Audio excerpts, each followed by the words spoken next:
मोठ्या प्रमाणावर शिवसैनिक आपल्यापासून दूर झाल्यानंतर उद्धव ठाकरे पोखरलेली शिवसेना घेऊन महानगरपालिकेच्या निवडणुकीला सामोरे जात आहेत. त्यांना आता साथ मिळणार आहे हे त्यांचे बंधू राज ठाकरे यांची त्यांच्या मनसे या पक्षाबरोबर. आणि अशा वेळी निवडणुकीचा विजयी संकल्प मेळावा भरवताना मुंबईचे भाजपा अध्यक्ष यांना हिंदू मुस्लिम मुद्द्याची आठवण झाली. त्यांचं असं म्हणणं आहे की ठाकरे बंधूंच्या ताब्यात महानगरपालिका गेली तर महानगरपालिकेचा महापौर कोणीतरी खान बनेल आणि सर्व रस्ते मोहम्मद अली रोड होऊन जातील.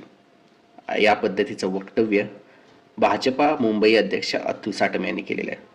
मित्रांनो, शिवसेना एवढ्या मोठ्या प्रमाणावर पोखरलेली असताना अजूनही भाजपला शिवसेना उद्धव ठाकरेंच्या जिंकण्याची किंवा ठाकरे बंधू एकत्र आल्यानंतर ते विजय होण्याची शक्यता वाटते का?